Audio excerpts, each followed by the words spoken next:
Biggest fail? And I lost Iron Chef. I feel like last time I was here, I had something to prove. I wanted people to know that I can cook. And now that the whole world has probably figured out that I cannot, I have less to prove.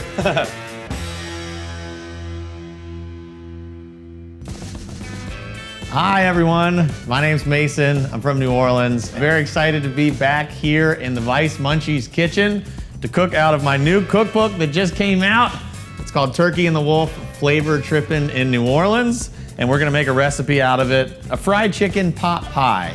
And everything's gonna be great. So, we got this thing rolling, it's starting to get hot. We're just gonna cut down along the backbone of the chicken. And then once you got it opened up, if you push down, it'll kind of crack that little sternum-y thing. Just like that. And now you're nice and flat and you can sear it off in this beautiful pot from the Vice Munchies people. I'm gonna do a little bit of salt and pepper, liberally coat both sides. You know, if you do it from really high, I bet you some chefs are like, you can really get it on there. We're gonna spatchcock the chicken because this is the best way to get the most surface area seared with the least amount of work ahead of time. Faster you get from point A to point B, the more time you got to party. My hands are covered in chicken, so I'm just gonna, you know, do that. Chicken's going in, skin side down first. Oh yeah, that's hot. We're sizzling, baby. We're gonna let this chicken stay in the pan until it's gonna be totally golden brown. So while it's cooking, I'm gonna chop up the vegetables that we're gonna put in the pan afterwards. Let's do it. I'll start with the old onion. I'm gonna peel this carrot. After I peel this carrot, I'm gonna chop this and the celery, and then we're gonna flip that chicken, and we're gonna be one step closer to eating a fried chicken pot pie. Shit. There's garlic in this? I'm gonna fucking peel this garlic? No, I'm sure I can figure out how to peel garlic. You know, garlic's always better if you buy it unpeeled. It's got a richer flavor. Buying it peeled, honestly, it's just lazy, if anything. All right, I'm gonna flip this chicken over. The brown should be there. See, just like that. That's great. I'm happy about that. So we're gonna sear the other side for about 5 minutes or less, just to get that color on it. And then we can go in with our vegetables. There's a move that you can do. Peel your garlic like this. And literally nothing happened. Chop that up a little, you know, boop, boop, boop. Just like that. So chicken's coming out. We've now browned it on both sides. Into the pot we go with our mirepoix. We're gonna sort of let that, I don't know if deglaze is the right word, but sort of let it scrape up the bits from the bottom of the pan, which is some of the best flavor you're gonna get. They got some good color on the vegetables, and now to braise the chicken in this pot, we're gonna add some water and a little bit of this absolutely incredible powdered chicken bouillon. I'm gonna go chicken first, but I'm gonna try something that I do not think you should try at home.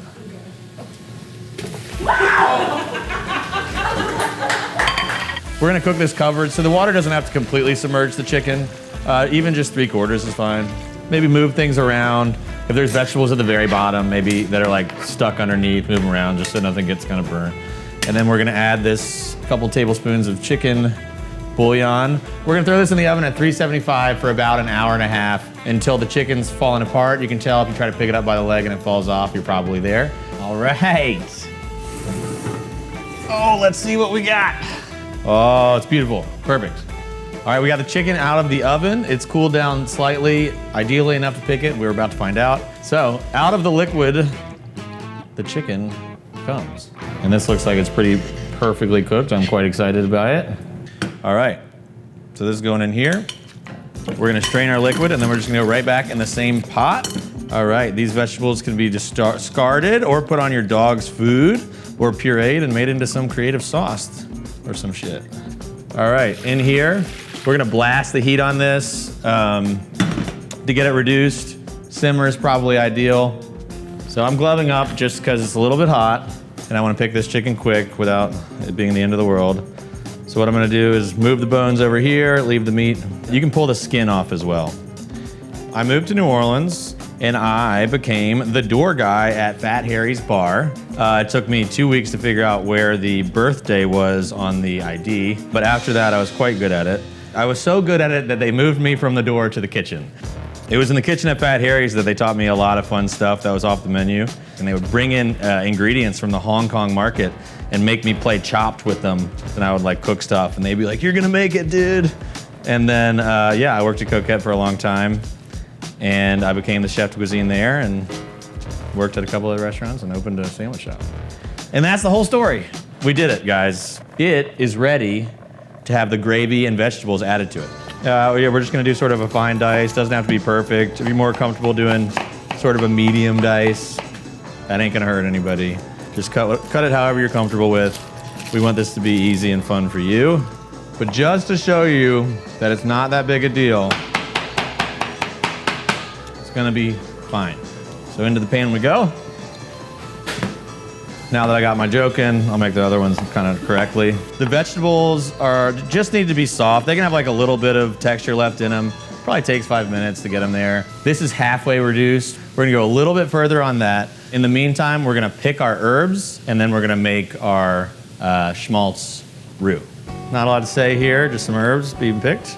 I think there's 4 herbs that go perfectly well with cooked chicken. Obviously rosemary. Rosemary's the shit. Thyme. Least fun to pick, but one of the most useful. And then there's marjoram, oregano, sage is a good one.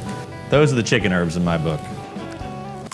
We got about 3 tablespoons of herbs ready to go. A little rough chop, and we're ready to make our roux. In the spirit of, not dirtying too many dishes, I'm gonna go ahead and pour these vegetables out. They're tender with a little bit of bite, and I can use this same pan to make our chicken fat roux. Man, messy today. Must be the beer. Okay. New Orleans, perhaps the roux-iest place on earth. You hear a lot about dark roux, blonde roux. For a gumbo, you're gonna make a really dark roux. For this, we're actually gonna make a lighter roux. For our roux, I'm adding chicken fat to the pan, also known as schmaltz. And what we're trying to do here is we're trying to create a lot of layers of chickeny flavor. It's gonna be a very awesome chicken party in the end. They supplied me with this hilariously small whisk that I'm gonna whisk in this little bit of flour. Now that my fat is totally melted, I'm gonna sort of shake it in, trying to avoid clumps. I'm gonna do it in phases so it cooks in there, whisking out any chunky parts. We're gonna cook this to the color of a McDonald's French fry, kind of a golden brown. And that's gonna take about 2-3 minutes. If you're making roux on anything other than really low heat, it's pretty important to keep it moving. It can stick to the bottom of the pan. All right, we're there. So we're looking a bit like a French fry. Multiple wise chefs over the years have told me that you're not supposed to add hot roux to cold liquid or cold roux to hot liquid because all these catastrophic things can happen. Never happened to me, so I'm not worried about it. We're going right in. When you add it, you kind of want to whisk it in, and your roux will never be fully incorporated until your liquid comes back up to a boil, so you want to make sure you achieve that. But this is looking pretty delicious to me. So we are ready to add our herbs. Swirl it around a little. I'm gonna now do this on low. If you cook your herbs for a really long time, they can start to get a little bit bitter. If you don't cook them long enough, they can be a little harsh. So you just wanna make sure you get them cooked just enough. So we're gonna go back in with those sauteed vegetables now that our herbs have had a little bit of time to steep in that sauce and sort of, lend their delicious flavor to our gravy. We've got all that picked chicken meat that we reserved from earlier. That's also going in. We're gonna swirl it all around. We're gonna add more salt if it needs it. We can do the same with pepper. For acidity, we're gonna use sherry vinegar, and that's kind of just to taste, but if it wasn't a taste, I'd tell you to add about 2 teaspoons, which is kind of just like a spritz, 2 of my favorite ways to bring a little heat in there, Louisiana style hot sauce. There's a few delicious brands. I'll let you choose yours. I love them all. If anyone wants to pay me. This is sriracha. Maybe stock up. I read online recently that there might be a shortage. And then, what I like to taste for is salt. At this phase, if it's not chickeny enough or anything like that, you can also add a little bit more of that chicken bouillon and it melts right in if you needed to. One and done. What a rare treat. If you're gonna fill this into a pot pie and then either bake it or fry it, It's gonna be a lot easier to work with if you let it cool down in the fridge. So that's what we're gonna do. In the meantime, we're gonna make the sauce. We call it Big Zesty Buttermilk Dressing. So we're gonna start with a little bit of mayonnaise, sour cream, and buttermilk. If you didn't wanna buy a whole thing of buttermilk, it's something I like to keep in the fridge. If you didn't wanna keep in your fridge and you didn't buy it, you'd be okay. Next, we've got coarse Korean chili flakes, Zatarain's Creole seasoning, salt and freshly ground black pepper, and we're gonna whisk it all together. This isn't even a whisk, but whatever. We're gonna mix it all together. Cool, that's mixed together. It's delicious. We're gonna add some lemon juice. The book tells you exactly how much. I almost always lean towards, way more lemon juice or as much, you can't go wrong. So we got our lemon juice in there, which means the only ingredient left is the tarragon. This is another one of those things where you simply cannot have too much tarragon. And I'm gonna chop it up. I'm gonna add it to our Big Zesty Buttermilk Dressing. And then we will be ready to build our pot pies. In we go. This stuff can keep in your fridge for basically as long as, the dairy's expiration. So this roti dough comes packaged like this. This stuff you can just fold over and press it with a fork. The sweet spot with the dough is being able to fold it without it being too stretchy and then not breaking in half because it's still brittle from being frozen. So it's looking like we're putting about 1/3 of a cup in there, but you can kind of eyeball it. Basically, you just want enough so that you get lots of this delicious chicken flavor, while still leaving yourself enough room to close it up. And basically, just like you would crimp an empanada, you go around. You want to go tight. You don't want too many air bubbles in there. And then you close it up. I like to use a fork because it looks pretty. Going around the edges. Flip it over, do the same thing. These can be frozen ahead of time in the fridge for as long as you're comfortable eating frozen food. Or you can go right into the fryer, which is what I'm going to do.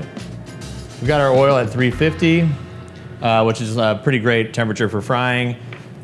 While this thing's frying, it's good to give it a flip halfway through. We're not quite halfway, but I'm ready to flip. All right, another one of these. Chicken going in, easy peasy. Close it up. You get a little hole in it. This is a pretty resilient dough, so you can kind of make a Band-Aid or even just sort of crimp the dough.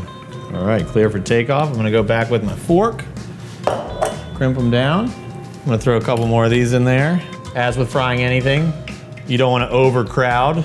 Obviously you want to not have everything stick together, and keep in mind that when you add cold stuff to oil, you might have to adjust the heat so that it stays hot enough because the oil temperature will drop. First one is ready. We fried it for about 8 minutes. If you're frying right out of the freezer, you might have to do more like 12 or 15. But I knew this one wasn't gonna take long to get hot in the middle. So I'm gonna rest that there. Use my chicken salt mixture that I love so much. It's a little less salty than regular salt, so I can go liberal, which is my game. And there we are. I've got my tarragon sauce. There you have it. All right, let's do this. See how we did. Almost certainly gonna burn me. Hasn't stopped me before.